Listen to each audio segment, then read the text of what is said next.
Hi, everybody. This is Madhuri from NSN, and today we have this very special talk with the author, who's a very well-known author in the field of apparel training and design and many other aspects of the design science and technology. We have with us Dr. Darlie Koshy, who is the CEO and Director General of ATDC. The surprise here is that in this talk, we are going to talk about his book. This is the book, so please show your book, sir. Thank you. Thank you. Yeah, Thank you, I'm so Dr. happy. Madhuri. Yeah, I'm so happy to hold this book and tell you that our team had a small role to play in bringing this book out. We extended the editorial support, and the book, as you know, as you have seen, is about skilling India, and it is titled "Runway to Skilled India." Skilled India. Okay, it's not skilling India. Skilled India. So, sir, you have a vision, and this book is talking about the vision. So let's get started by asking you to elaborate on the metaphor of runway to take off. Where are we, sir? Well, Taking off the Dr. journey. Madhuri, so at the outset, I must thank you especially and your team during COVID pandemic to, work on this book, which was in some kind of a condition to the level on which it reached was thanks to your efforts, and I must acknowledge it with great humility.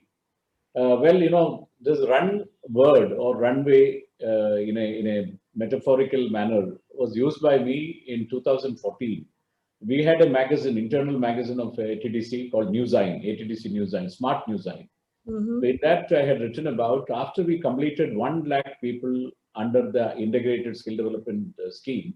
When we completed 1 lakh training, we had a particular event, which was a national event called Hunar Ki Hungar. So the roar of the talent or roar of the skills. So in that particular, event, I had felt that we are going into a unidimensional approach on skilling. And thereafter, when we had the Smart News magazine, I wrote about it, telling that we must have reskilling, upskilling, and new skilling as an approach.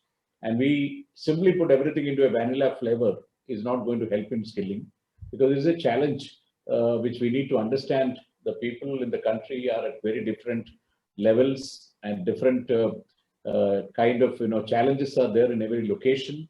And skilling is very location specific, very context specific, very industry specific, very probably the demographic basics are also very much in the context. So that is where this over a period of time. And in 2017, I made a major presentation on the request of the then Secretary of the Ministry of Skill Development, Mr. K.P. Krishnan, in his room, when the Joint Secretary was also present, in which again the title of the presentation itself was surprisingly called Run, Reskilling, Upskilling, and New Skilling. And there I had proposed to the ministry that let us look at least for important sectors, a kind of approach by which the scheme itself talks about reskilling targets, upskilling targets, and new skilling targets, rather than just telling that we have 45 courses and you offer it as you please. When the Samarth scheme came in the Ministry of Textiles, again there was a meeting in the Joint Secretary's room where I had again proposed the same thing by defining the words a little more conspicuously, by telling that there is farm labor which requires to come into industrial labor, and they require a kind of skilling. And then there is this reskilling of the kind of technology which changes for a potter's wheel or a Saranpur wood handicrafts area, or any kind of changing in some tools, as we have found in many industries, the tools are changing, and there you require a kind of reskilling. Right. And then there is a whole challenge of India's labor not being up to the mark in productivity, and therefore you require upskilling in terms of productivity standards and the kind of benchmarks required globally, as we have seen in Vietnam, Cambodia, even in Bangladesh. The kind of productivity levels are much higher than Indian labor if you take the apparel industry per se, and it's true of several other manufacturing industries. So the upskilling came in that context, and in fact the ministry has accepted that word. And right now, for example, the textile committee is giving us the chance to do upskilling of TOT, the training of trainers. So at least it has begun to make a resonating impact on the thinking. And the new skilling is a result of Industry Revolution 4.0 combined with the pandemic. So there are two major trajectories. One is the automation industrial revolution 4.0 or industry 4.0 challenges. And then the pandemic, which has been unprecedented, with practically almost every country in the world being affected by it. And there is a huge impact of more than 85 million job losses around the world. In India itself is about 12 crore job losses. So obviously it has had huge impact. And that combined with the new automation challenges, there is a huge area of new skilling which is required, whether it is in services sector, manufacturing sector, or in any other kind of MSME or informal sector as well. So this whole word sort of went on resonating with me. It also gave me an impression as an author to communicate that, look, I am not taking a specific stand of comparing government scheme, PMKVY versus DDUGKY or integrated skill development scheme versus new Samartha. That is not my intention of the book. The book is to take a new path, carry on its own ladder, to communicate to the community which is reading it that there is a runway 1, runway 2, runway 3, whatever number of runways available to take a flight liftoff. It depends on the size of the aircraft and the kind of other constraints of runway length which is required.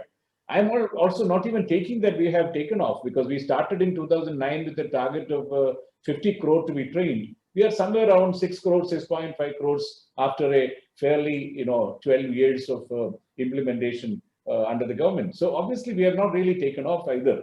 So there are runways available that we have not really taken off. We are still at it.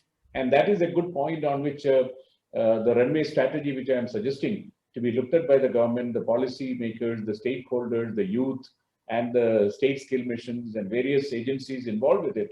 If they pay some attention, it can be a very useful exercise, as it has been told by the Odisha Skill Development Authority chairman, telling that they are going to look at this book for the 2020-30 plan, where we are moving away from supply-driven to demand-driven to innovation and creativity-driven approach in the skill sector. Like you just said, it was a bit visionary when you came up with this acronym of RUN.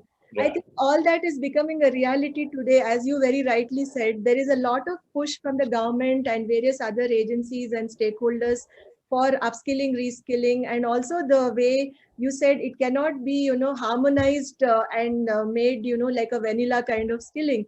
I think few of these things are going to happen. They have started. So the book is definitely going to help a lot of people to get insights into this. Yeah. Now, coming to one very important point, which is connected with the book as well as the larger concerns. In your book, you're talking about cluster-based initiatives, localized initiatives, and things like that in skilling. But what do you think should be the way to hold the children's interest or the younger generation to stay back in their districts? Let me also connect it with the larger vision of current skill development initiatives, as you are very well aware of the government's push for district level skilling, district skill development plan, and the MGNF fellowship, and so many other things, the Sankalp scheme. So in such a context, how do you think we can make them stay back and pick up the professions, the crafts and traditional stuff, which can lead to a livelihood or rural entrepreneurship? When we look at the worldwide model, whether it is UNDP, whether it is UNESCO, everybody talks about the need for giving a lot of attention to clusters, because see, natural clusters have a great amount of traction because there are interlinked ecosystem which develops around a cluster, like in Tirupur, like in Saranpur, like in Firozabad, like in Baipur, like in Bidri, in Bidar in Karnataka, or in Malkalmuru in Karnataka, or in Kanchivaram in Tamil Nadu, or Ikat in Odisha. There is a great amount of traction around that area. And if you look at, it is very clear that more than 4,371 those clusters have been really tracked, mapped by the government. And if you look at all other clusters put together, including about 575 handloom clusters and handicraft clusters and new manufacturing clusters, everything put together, you are talking about 6,000 clusters and about 749 or 750 districts. And in the district, there are about 115 aspirational districts as well. So it is a very good thing. I completely welcome the focus on district. But I would turn it around and say that when there is a product focus with the district as it is being done in UP, Yeah. it gets much more focused attention because you cannot spread it so thin that you don't get a result. Because, Right. when you look at the whole country and this 6,000 clusters, I'm just rounding off. There is, you can go into details of these clusters very clearly from the book of, Handicraft Directory of NID to Development Commissioners, very detailed, detailed information available on their website, to the geographical indication based product clusters, which are about 375 of them. When you start looking at them, you are thinking about there is a gold mine of possible reformatting and resetting the skill agenda. And the Honorable Prime Minister rightly emphasized during COVID that the time has come to relook at be vocal about local. Yeah. So if that is the case, the decongesting of metros back to the places where the rural youth reside, and they are about 17, 18, or even the conventional, more conservative estimates show that it's about 15 to 17 million people are actually coming for employment every year. And if you look at the MSME sector, about 94% of them are unorganized.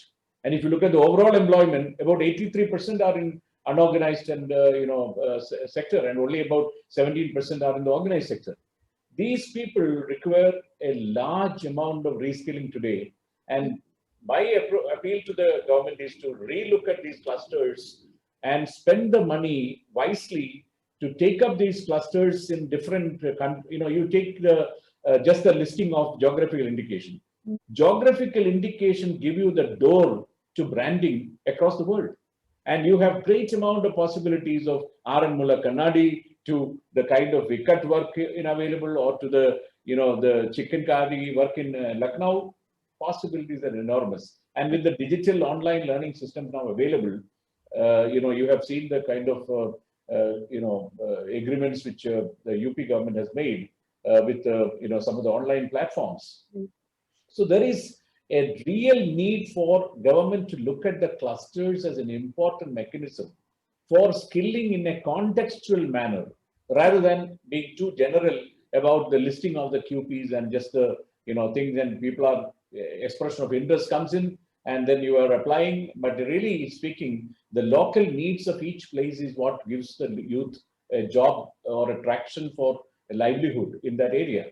And I am convinced completely that India's, people mistake it between hunar, kaushal, talent, skill, and competencies. See, talent was always there in India. And when you approach the problem of the talent with the new skills required for that particular talent available in the community around that particular cluster, then you are applying the new skills onto a context of talent, and then you get the competency on the job, and then you get the creativity, and then you get a completely new value creation. Yeah. Right now, we are simply doing value addition. And if you keep on doing this value addition without thinking the ecosystem development, the value gets deleted. And the value deletion is a great threat when it happens in automation kind of context. And that is what, this book really, the underlying sense of the book is that there is a great threat of a deletion of the existing, some of these, areas to get deleted by automation challenges. And there is also huge post-industrial revolution 4.0 areas which are looming large. And it is almost every study says that more than 50% of the current jobs will have to be reskilled by year 2030.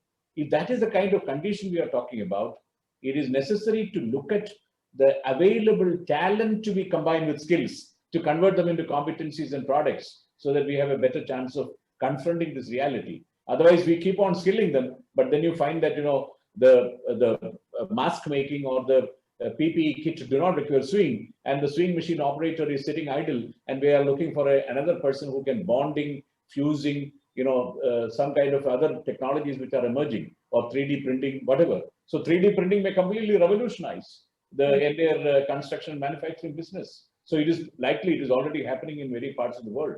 So going after skills without thinking, the ecosystem around which it moves from supply-driven to demand-driven to innovation-driven approach, we are likely to be stranded somewhere in the runway.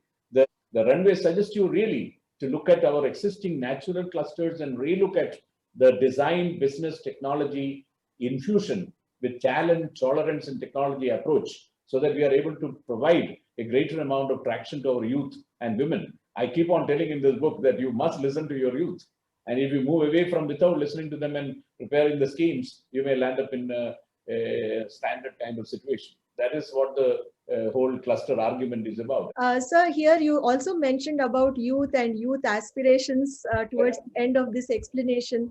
I would like to take this forward by asking you another question about, in your book, you have mentioned the case study of ATDC and the history of ATDC, and also there are examples from the apparel sector.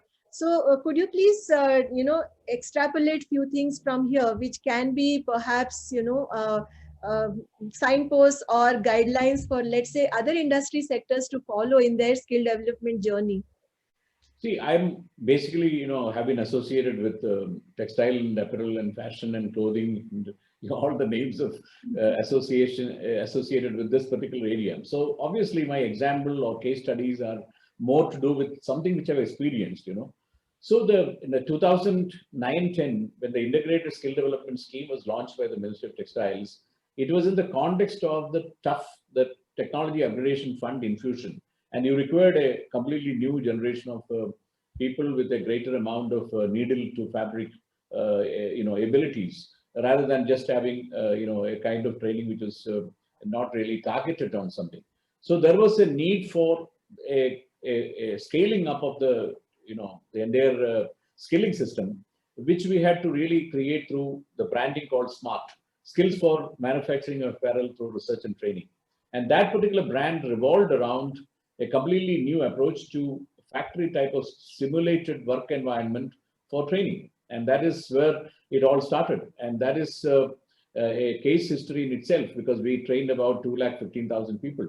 The lessons learned from that was there is a high degree of dependence on a local, local instructor or trainer to be available to impart that skill. Mm-hmm. We started giving this training materials in different languages.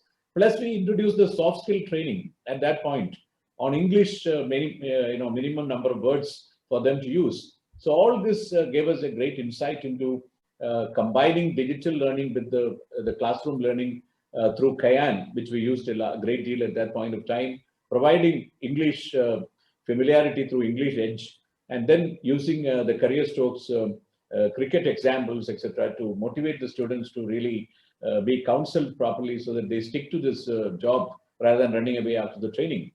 So we needed to find a way of increasing the high value, textile apparel kind of, unit value realization, for which you can pay better wages and create a better work person who is a multitasking or a couple of at least job profiles they can do, and get them to get paid better. Maybe that you are able to generate better revenue from the products, and therefore you are able to pay better.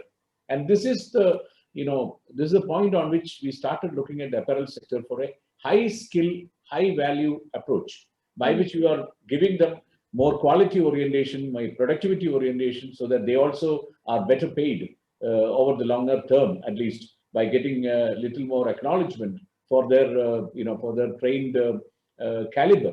And that is where I think we have pushed a little harder than in other sectors to get the fashion quotient, the quality quotient, and the emotional quotient, and the PACE program, the program of GAP, the Personal Advancement and Career Enhancement Program, so that the women empowerment takes place. So all this has happened a bit in the apparel sector, and is a good case study for others to also emulate.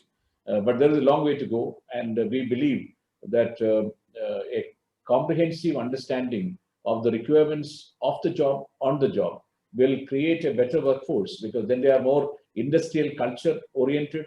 They have a little more commitment to the job. They are passionate about the targets which they have to achieve, and the kind of transfer it takes place from the home to the workplace, full of challenges, and they are better prepared to face those challenges. Yeah, coming to another important aspect of the book is You very nicely related everything to the COVID-19, pandemic, the impact of it, and how we all went digital overnight. And also, I have seen personally how ATDC was able to adapt and, be resilient to the challenges.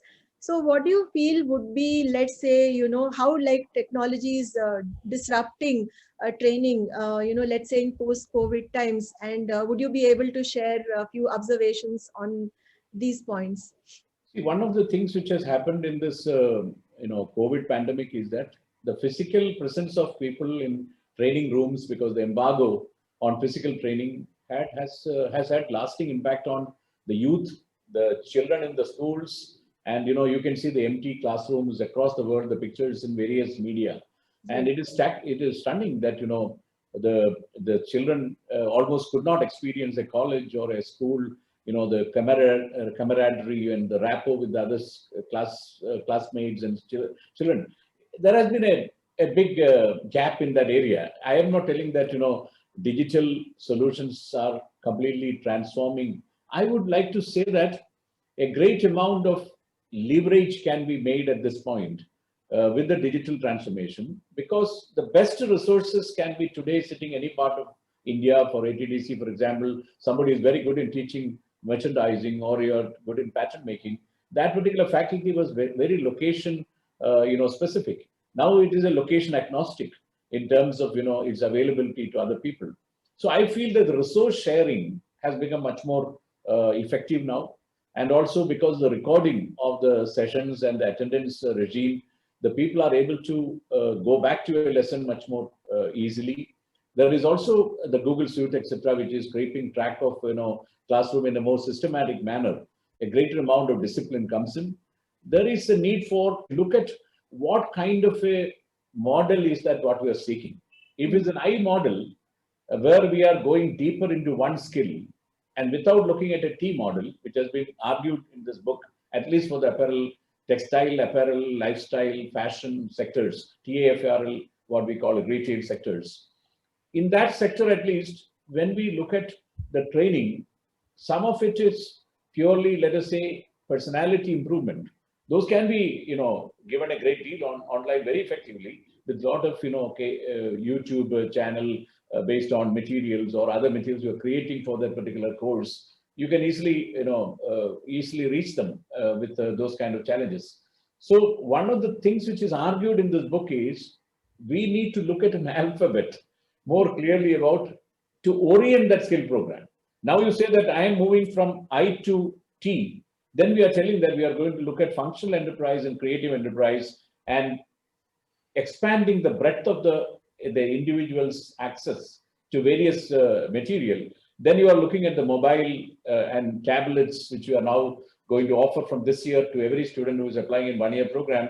We are offering a tablet as part of the, the infrastructure, because we plan to have this hybrid approach to be institutionalized to a great extent in terms of where we are headed with this development of this individual. So if it is a T, or if it is an M, where you have two equally good areas of understanding, and you are combining that in the middle with a new area where you can actually contribute better, like blog writing or content writing, with the creative skill of graphics, then it becomes a completely different skill. Similarly, are we looking at a pie, which is which is neither M nor really just having T. There is a combination of T and M coming in a pie model. Or you can look at the E model, where you are exploring your experience, your expertise, your ability to really go beyond in terms of execution. So the E model can be very useful for many of the supervisors or people like me, for example, when we are talking about a X model, where we are reaching out to stakeholders in all levels, and we are sitting in the middle by doing this liaisoning and a lot of activities in terms of getting the organizational goals. So what is missing today? There is no orientation which is given in the skill training program, like Tim Brown, who did for IDEO this whole concept of a T model. He always said that in selection, if you have this orientation of the student, how we are going to train them in what fashion, what happens is the dropout rates come down, the counseling becomes more effective, and the person is able to get it better. So in the digital world, this is very much more possible to give them this understanding that we are trying to train you into a T model where your deep skilling will be limited to the skill intensity of the course, maybe 30%, 40%, where you have required to really come to the classroom. The rest of the 60% or 70% or 50%, depending upon the kind of job profile which he or she has, rest can be really effectively done in hybrid model. So the whole thing expands. Education and skills and competencies then become a part of an individual development. I have argued earlier also that pure skilling sometimes can reduce the human caliber. And therefore, I have advised in this book and I've expanded this paragraph to convey this message that in a digital world, you need to look at the possibilities much more than what you did in earlier times. And that is why I think the biggest lesson the COVID pandemic has taught us, and we have seen the resilience of the students. Attendance really did not fall. Today also, we are conducting BVOC and one-year programs, many of them, through the digital learning methods. And world over, I feel the disruption has been enormous. But I am not telling that a physical classrooms or a physical presence of a teacher with the student can be completely substituted by digital learning. That is not the intention. In skill training, it is even more difficult. However, I feel it has come to stay.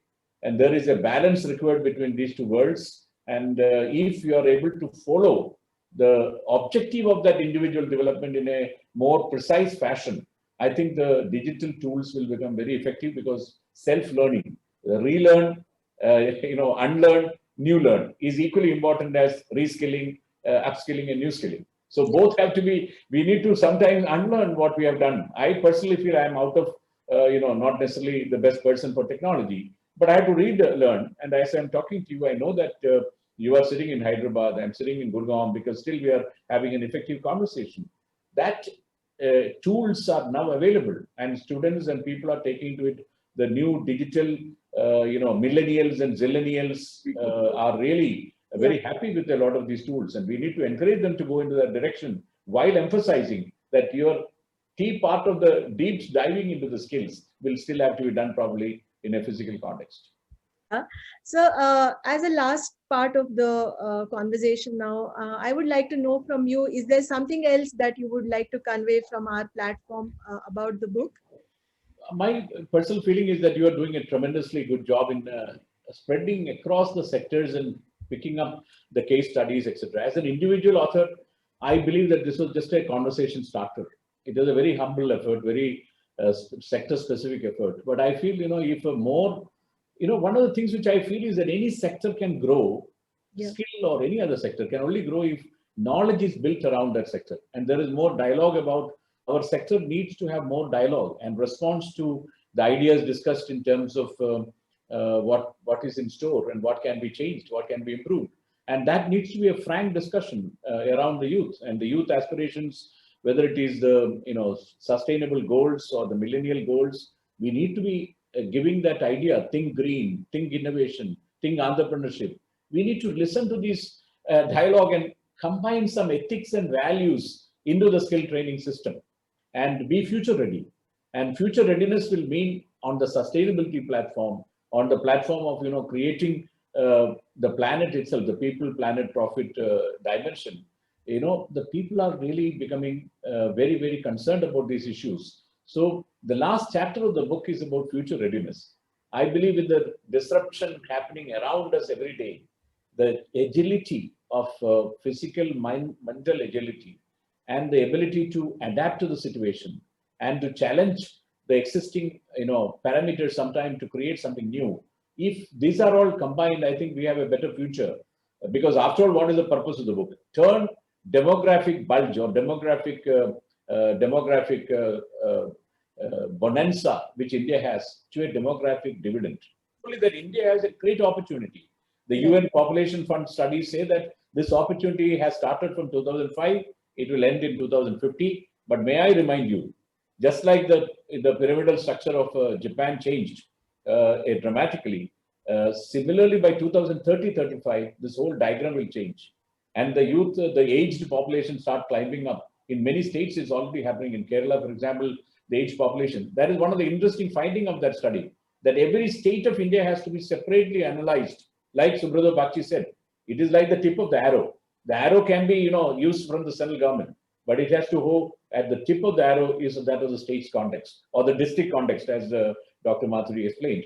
District clusters in villages, 600,000 villages, 750 districts, 6,000 clusters, about 1.3 billion population. And we have huge 350 million of them in India in the age group of 15 to 24.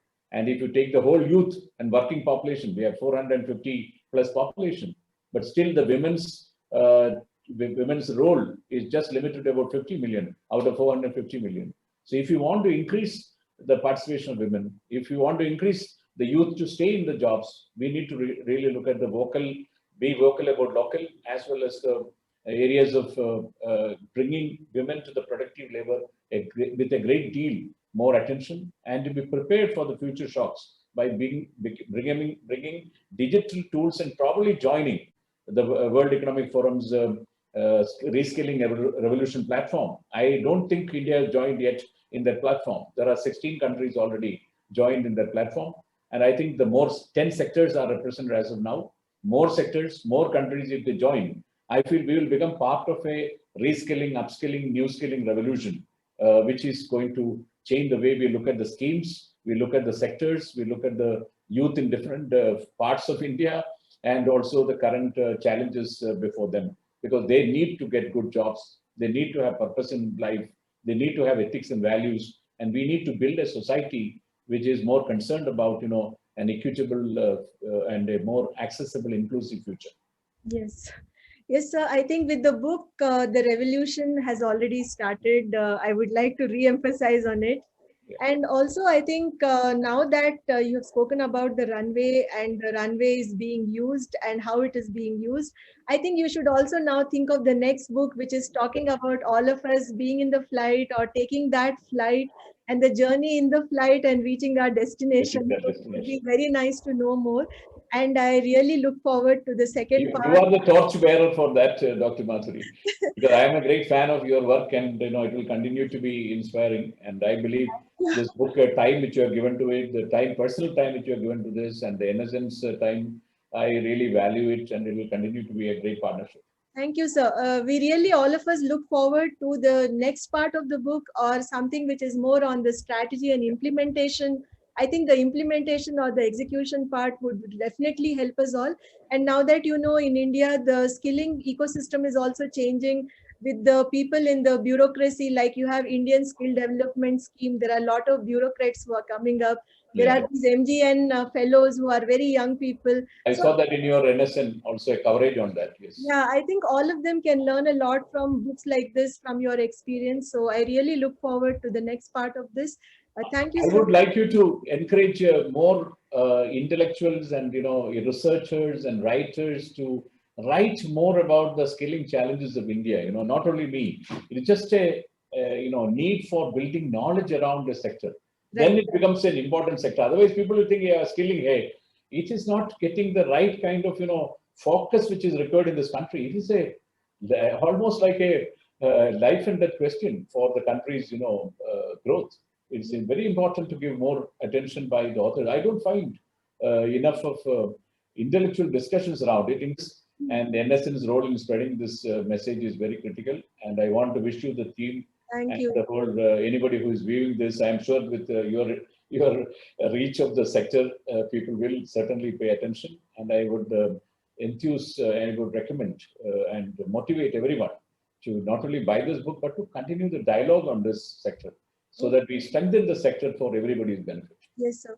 Definitely, we'll try our best. And we are, as you know, committed to spreading the message of skilling and sharing the positive impact. Thanks a lot, sir, for talking to me today. I look forward to be in touch with you. Thank you, Dr. Madhuri. Stay well. Stay safe. Thank you. Bye.